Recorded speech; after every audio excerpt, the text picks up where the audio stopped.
SLFP committee report on the central bank bond scam to be presented to the president. වාර්තාවේ අභ්‍යන්තරය පිළිබඳව කතා කරන්නේ නැහැ. ජනාධිපතිතුමා තීන්දුව කරන්න ඕන ඒ පිළිබඳ ගන්නා වූ ඉදිරි ක්‍රියාමාර්ග පිළිබඳව. A special police raid in Samitpura in Mattakuliya. A debate in parliament regarding the speaker's seat. මගේ ආසනේ මේ වගේ මම උතුමයි පාර්ලිමේන්තුව පුටුව දරු මීට වැඩි රටේ දැවෙන ප්‍රශ්න තියෙනවා ඒකයි මම කියන්නේ මේක ලොකු ප්‍රශ්නයක් නෙමෙයි මට ලොකු ප්‍රශ්නයක් නෙමෙයි මගේ පුටුව ගැන ඒක මේ පුටුව ඕනනාක දෙන්න ලෑස්ති මම. Navy commander responds to politicians speaking on military conspiracies. මට කියන්න පුළුවන් මේ වගේ දෙයක් කියපු මේ දේශපාලනඥයන් ගැන හමුදාව තුළ තියෙන විශාල කලකිරීම. State witnesses explains the manner in which the murder of former minister Jairaj was planned. Russia to deploy S-400 air missile system in reaction to NATO expansion. Good evening and welcome to Primetime News. I'm Sandru Ferdinando. And I'm Bernadine Jas Singh. Very good evening to you. Now let's take a look at your top story. Welcome back. Continuing in more local news, a former member of the LTT gave evidence as a state witness today in connection with the assassination of former Minister Jairaj Fernando Pulle. The case was taken up before the Gampa High Court Judge Kema Swanadipati today.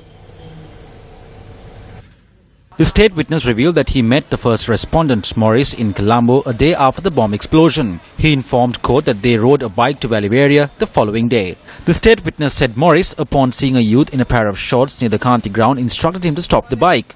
Later, he had asked him to take the youth to the ground. On his way back from the ground, Morris had given the state witness a telephone call and inquired whether he heard the bomb explosion. The state witness had said no.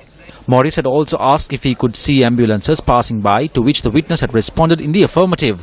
The state witness informed court that he identified the bomber on TV as the person he took to the Kanti ground. The state witness told court that he was frightened after realizing this. During evidence, the state witness told court that Morris had informed him that funds from overseas amounting to 1.5 million rupees remitted to his account should be distributed among individuals who helped in the assassination. Accordingly, Morris was tasked to hand over the said amounts to an individual. Later, the witness said that both Morris and himself had gone to hand over the money to that person. The state witness revealed in court that the person who received the money was arrested by the TID. The witness later identified him as ASP Lakshman Kure. Further inquiries on the case will be conducted on the 4th of January. Minister of Foreign Affairs Mangala Samaraveera requested in Parliament today to act in a manner which does not harm the ethnic harmony of the country. ජනතාව නොමග යවන මෙවැනි ප්‍රකාශ කරලා Bankrupt politicians are conspiring today to disrupt the good relations we have with the international community by making distorted statements. These very conspirators are attempting to create tensions in the country between the Muslim and Sinhalese communities who have been living in coexistence for thousands of years. We saw recently an MP from your group taking the leadership in destroying the name board of a road called Mosque Road in Kandy, giving a dangerous message that Muslims do not have the right to live in this country. Moreover, a prominent member of MP Namal Rajapaksa's Nil Balakaya has been arrested for creating an anti-Muslim campaign. A group of Muslim extremists have also been arrested. We, as those responsible, call on the public to act in a way which does not compromise the ethnic unity which has been protected and safeguarded in this country thus far.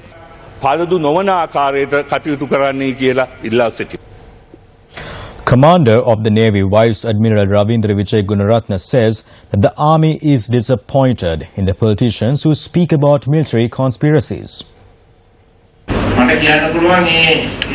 As the commander, I can assure you that the army is disappointed in those who talk about a conspiracy. As a military force, ever since we received independence, we have never committed such acts. There is no need to commit such an act, and we will never do anything like that. We are here to protect the government that was appointed by the citizens in the country, so we do not have any idea of engaging in a conspiracy. I am disappointed in attempts being made to mislead the public. I request those individuals not to drag the army into such things. A debate was held in Parliament today regarding the instance where an outsider had sat on the Speaker's seat. Honourable Speaker, I issued a letter to you and I also gave a copy of that letter to the media. It was regarding the Speaker's seat. ශාසනයේ ඒ වගේම ඔබතුමාගේ පාර්ලිමේන්තුව ගරු මන්ත්‍රීතුමා I've already looked into that matter. දැනට ඒ ජනමාධ්‍ය I think the media personnel are threatened due to this. නිසා මම ඒක මට ලිඛිතව දන්නවන්න කියන්නේ Tell them to inform me the issue formally. I will check who has threatened them. But what I believe is that this issue should not have been made public. Amidst all these burning issues in the country, I will look into this. මේ පුටුවේ ඒක මම පරීක්ෂණයක් කළා මම සොයා බලනවා. මම හිතන්නේ I think Nihal Seneviratne should be appointed in the River and the Maubima paper as he's an outsider. Nihal Seneviratne මහත්මයා පත් කරනවා නෑ මම ඇතුලේ පාලනය I will take care of the internal management. There are other burning issues in the country. That is why I'm saying that it is not something we have to worry about. This chair is not a big problem to me. I'm ready to hand this over to anyone at any time. Thank you. මේ පුටුව ගැන එක මේ පුටුව ඕනෙලාක දෙන්න ලෑස්ති මම බොහොම ස්තුතියි.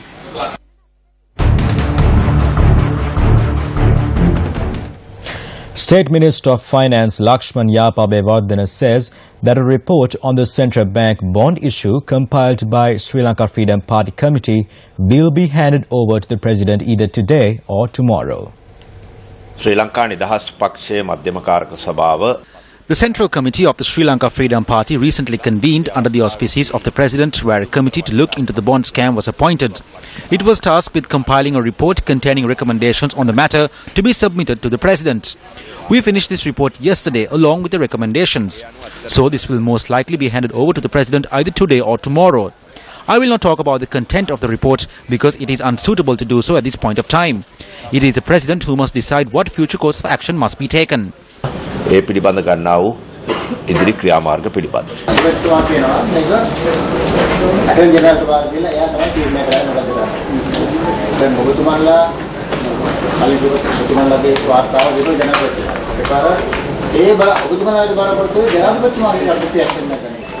නෑ මෙතන කාරණා දෙකක් තියෙනවා.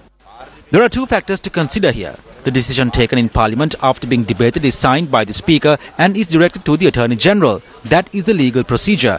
So that is step one. Step two is the action which will be taken by the President according to the report we hand over to him, and I think he has two options, so to speak.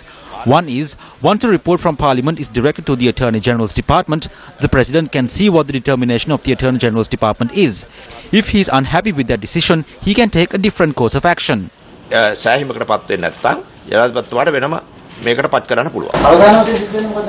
අවසාන වශයෙන් What should eventually happen is those responsible should be punished and that money be recovered. That is our stance.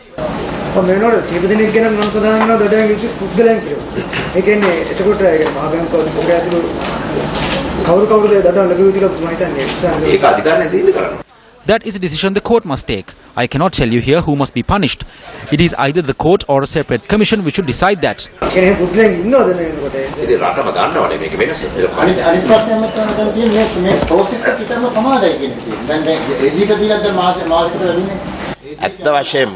I honestly do not know what course of action the Attorney General's Department has taken, but the sole issue we have is to expeditiously take this up for debate in Parliament, pass it and direct it to the Attorney General. විවාදය අරගෙන ඒකේ සම්මත කරලා නීතිපතිට යවන්න. trade unions වලින් විශේෂයෙන් joint person එකෙන් අගමැතිතුමත් මේකේ ගමන ඉන්නවා. මට කියන්න බෑ. දැන් ඔබතුමාගේ ඕප් report එකක් කියුවා, AD report එකක් කියුවා. ඒක එතෙන්දී ඔබතුමාගේ යම් There is nothing mentioned about the Prime Minister in the COPE report. AD report එක නෑ. ඒ කියන්නේ ඔබතුමාලා ගන්න කර ඔබතුමාලාට අවබෝධ වුණු තරමින් මේකට දැනුම් අගමැතිතුමාගේ involvement එකක් නැහැ. There is no involvement as such according to the report.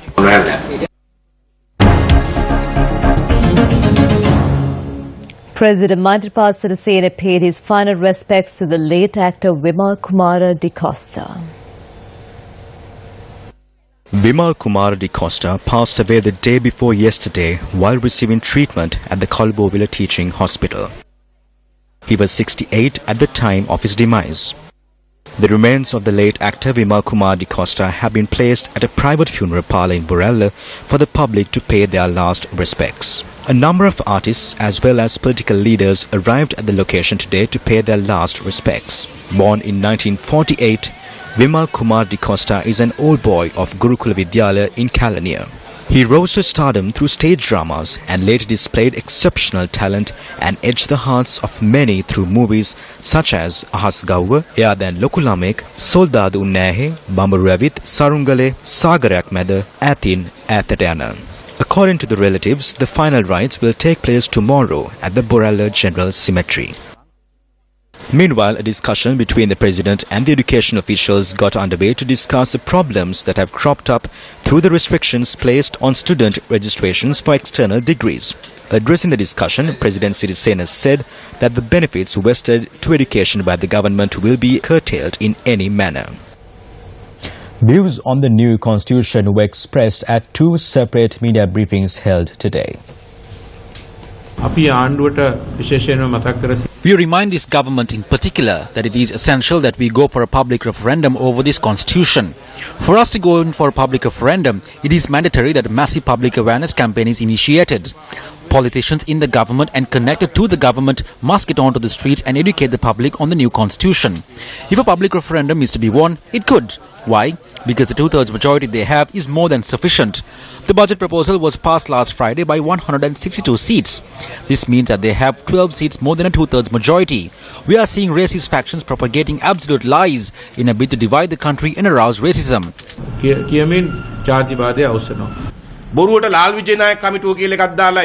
They have appointed a committee headed by Lal Vijay for the sake of it and have issued a report with the views of all the NGOs included in it. Secondly, they labelled Parliament as a constituent assembly and formed subcommittees and appointed their henchmen to those committees. All of this is being prepared as per the interests of the Tamil National Alliance. This Wickramasinghe and Sambandhan partnership is to hide the ugliness of these budget proposals. They are paying in MPs 700,000 rupees each to pay the tax for a vehicle with the VAT. MPs who support the government get 700,000 rupees a month. This is inclusive of all the benefits a parliamentarian has. All of this is being done to take the upper hand for crime. If you look at this draft, it clearly says that the powers at the top will be weakened and the powers at the bottom will be strengthened. They want to create the provincial police and to hand over land powers to the provincial councils. This is a trap.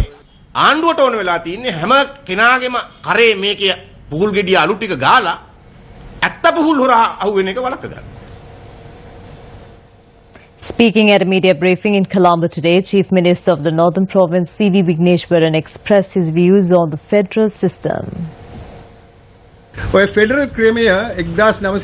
federal system is something which was brought forth by S.J. Vichelvanayagam in 1949. The Sinhala community in the country have been told that the federal system is a system that divides the country. But the federal system is actually a system which unites the country more.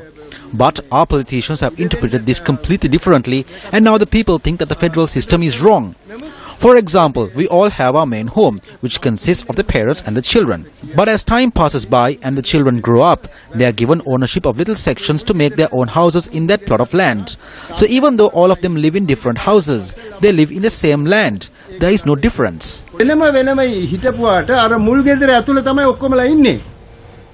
5 people were gunned down a few weeks ago in Samitpura area in Mattakulya.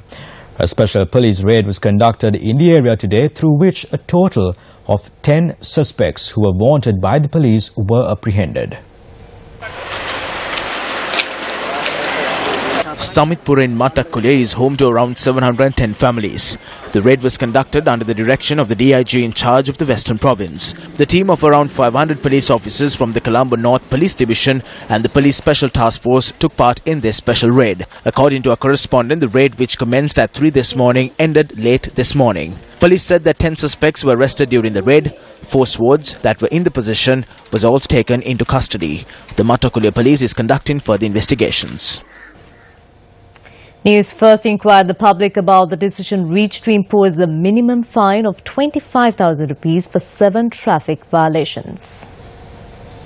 Driving under the influence of alcohol, driving without a valid driving license, allowing a person who does not have a valid driver's license to drive a vehicle, excessive speed, overtaking from the left, violating railway crossing rules, driving without an insurance certificate. Relatives of victims who were killed in motor accidents in the recent past expressed the following views. My son got a 3-wheeler even when he did not have a driving license. He died while he was driving that 3-wheeler. If the newly imposed law was in place back then, my son would still be alive. I lost my child. I don't want this to happen to anyone else. At the moment, you are only able to find out about the drunk drivers. But my child did not die because of someone who was under the influence of alcohol. We have realized that the person behind my child's death was on either drugs or marijuana. My husband and I was run over by a tipper. My husband passed away on the 26th of September. I was in a critical situation. Back then, the road safety rules were not rigid. But today, the authorities have imposed strict rules. I believe that these strict rules should continue. I request the authorities to not let someone else go through what I did. My husband was killed a year ago in an accident. Back then, the law was not enforced as it is now. So I think that the new law on road safety is good. I lost my wife over a year ago. That was when a double cab collided onto the three-wheeler my wife was travelling in. The cab driver was speeding. The duties were not carried out properly back then, so it is good that the current government has tightened the rules. The National Council for Road Safety has taken measures to appoint a committee to regulate services of school vans. Chairman of the council, Dr. Sisara Kodagoda, said that the goal of the committee is to ensure the safety and quality of school transportation. Meanwhile, State Minister of Finance Lakshmanyappa Bewardana expressed his views on this matter at a media briefing held today. ඊළඟට මේ දිනවල තියෙන ප්‍රධාන ප්‍රශ්නයක් තමයි One of the main issues prevalent these days is the imposing of fines for drivers. You are all aware that around 7 people die every day due to motor accidents. From 2015 to date, more than 23,000 motor accidents have taken place. More than 24,000 people have died. So I would like to ask if it is wrong to formulate certain disciplinary measures to make sure the law is practiced in the country. මූලික වූ යම් ක්‍රියාමාර්ග ගැනීම වරද්ද කියලා මං අහනවා.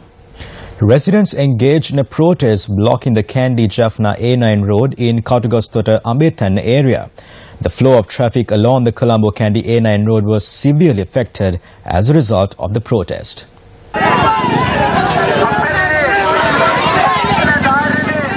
The livelihood of villagers in the Pathadumbar area in Kandy depends on the brick industry. Today, they decided to block the Kandy Jaffna main road to protest against the difficulties faced in obtaining necessary permits to transport clay, which is the main raw material that goes into making bricks. මේ සියලුම ජනතාවගේ දරුවන්ගේ අධ්‍යාපනය සෞඛ්‍ය ඒ වගේ සියලුම කටයුතු කරන්න මේ අවස්ථාවේ දඩකොළ ගෙනවුවා යැපෙන්නේ මේ ව්‍යාපාරය හරහා.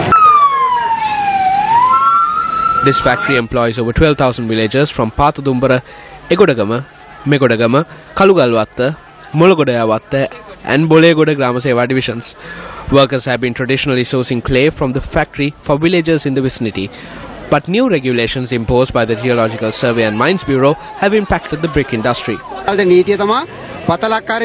They should seek permission before they start to mine. That is the law. But this does not affect the other areas in the country. It only affects the family.